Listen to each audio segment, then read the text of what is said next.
Han táimán in isise coniuch ag cúte gníile a ha ag dh'ionnsaich na Gaelic, agus cáiltar im an drásta ha Gòrdan Maloney, agus a Gòrdan rucaigh tusa an an duine. Rucaigh. How hásta fuireach san dead a bheala, get a bheits dúpar get a horst figan tú. Yeah, bhí.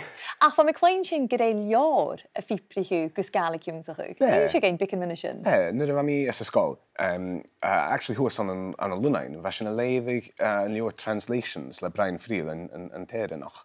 Agus saonéad mar a bhain na saitiir an bretanach a gathracha na henamin sa Gaeilge gan na bheorla. Agus, thug sin adam smaoineachadh go an táimán Gaelic dh'ionnsaich.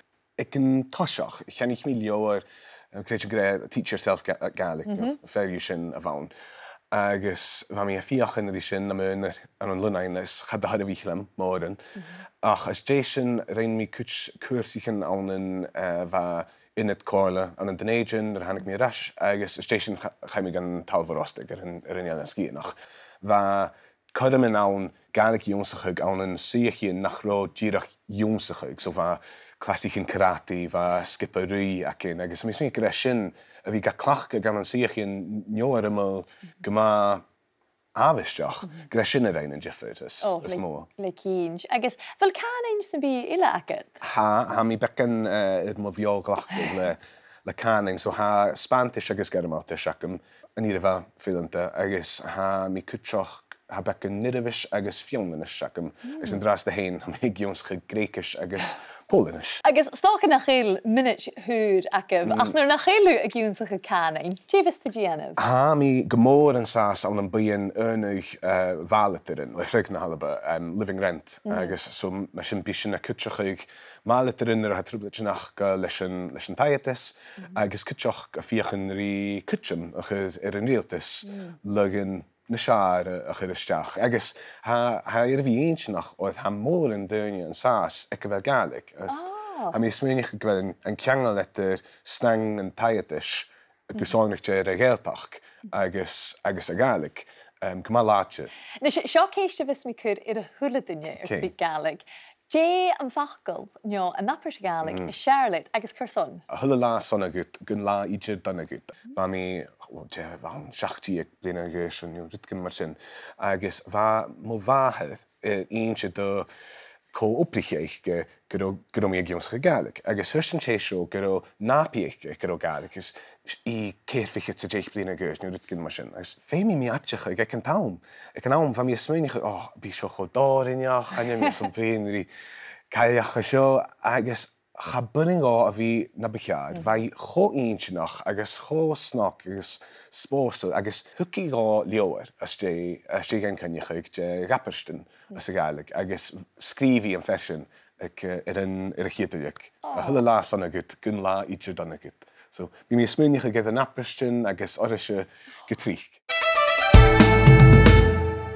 Ha Gòrdan ar eis cáildarúm in isise, agus a Gòrdan chunig sin calbamiisiid ans na beantain, agus chóla sin scio go má íongandach bhuaie, tí a bheith céin ora? Ha sin go aonseach mar a bhís duine a clachcaigh techneolalas gus barach dh'ionnsachaigh man túil man himimecha ora, agus mar a gúta sin barach dh'ionnsachaigh leis sin.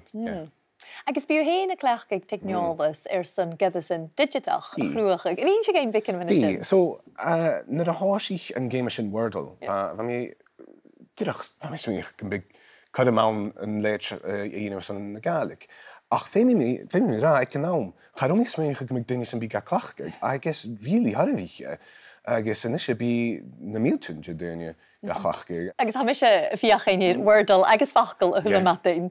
Fácha nach mi rofa ora ach ha cóirsta dúm hín, déna gada san ile a ha cóirsta grí bhuach giúnsaí? Sa mí da gur is éile an ar a bheith cuine agus ha sin gosáinich just an duine ha giúnsacha Gaelic leis a chus Duolingo. Vis gan cúteach leis na fachcan agus an bríarachas. Agus ha mí fér éile ar a bheith cáistin. Nátaide app is an fachcan giúnsacha. Ha bhuach giúnsaí uabhasach ISG an súil na Gaelic. Dé hat a grá mion gada san sin a chruichiú?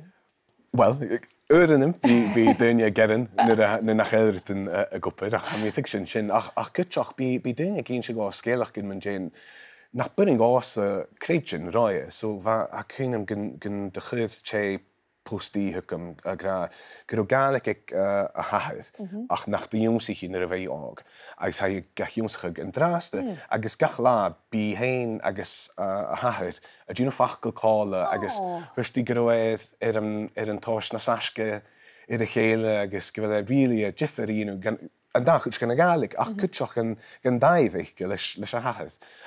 Nyr a chynnes dy sgelach gan mar sy'n, ha really, brisig dy chri. O, a sy'n, wafas o sori. Ys fe mi gyfel o ferach gen gyma prosiol. Wel, a mi dirach, ha cynnym chotrich sa fiag duine gamachidchig, nyr am ag dh'ionnsaich, yn chiad a fiag duine gal, agus rydyn a fianachig o, nio gyda sy'n a horsgo, agus awn yn doi, sy'n rydda as a fel mi as prosiol, gyfer codym ac yn draste, tos dy ras, gan a choersniach mae gymryd. Agus, dyn y gyda sy'n ile y gafig y lisach y gwyth y gyfi na'n bwanacht o loch dh'ionnsaich, na dy farol sy?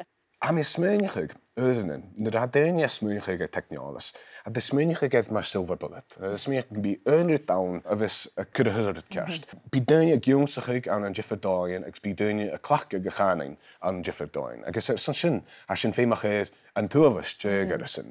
A biach gan eil acam, je rydyn eile gyda'n crwachig, agus ha mi dirach yn dochus gyn ffai mi teacher sy'n ei un. O, nach sorich te sy'n. Agus tafel etsa sy'n yn teacher i gael, agus bryn yn sio SpeakGaelic, agus Gearmailtis leit. Dwi eisiau hwyl y lisachig a ha roed.